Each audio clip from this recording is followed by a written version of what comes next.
You're so powerful in your own inner alignment that the whole room shifts because of your frequency.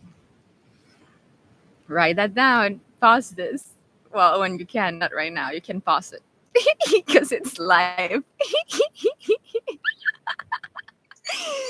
Oh my god, guys. Imagine waking up like this every day.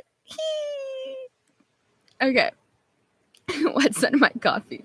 They put DMT on my coffee because that's how it feels like. Okay, so that's why I need to smoke the cigar. Because if I don't smoke the cigar, I'm gonna fly away. That like grounds me. Okay. So you're not an empath and you're not a narcissist. That's bullshit. In Nikki's reality, that's bullshit.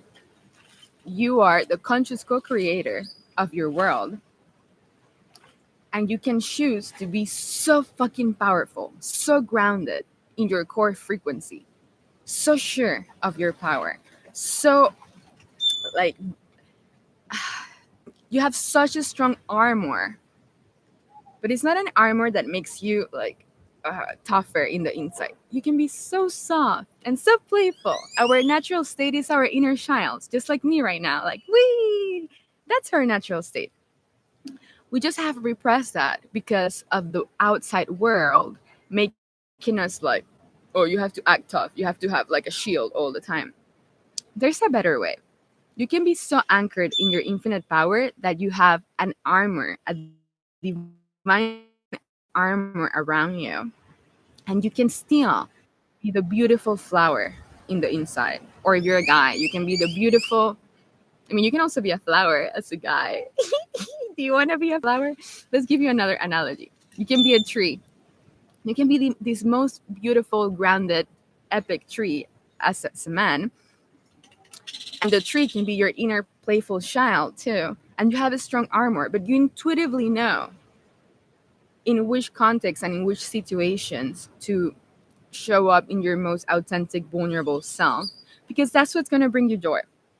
If you repress your vulnerable, authentic, playful side, you're not going to truly enjoy life because you're always going to have to be protecting yourself. And that's a trauma response. It's a trauma response that arises from growing up with narcissistic parents, and we didn't have that strong conviction in alignment in our core. So then we had to split this personality and create a mirage or a facade to protect ourselves from dying. Like literally as a kid, we saw our parents as our source of survival, as our source of safety. And when we wanted to receive protection, safety, approval, because we believed that if our mom or dad didn't approve of us or didn't supported us, then we're gonna die. I mean, in my case, I was told many times if I didn't follow it's exactly what I was told, I was gonna have to live on the street. So imagine me like baby Nicole in the field being like, if you don't submit to my rules, you're gonna have to live in the street. And I'm like, holy shit.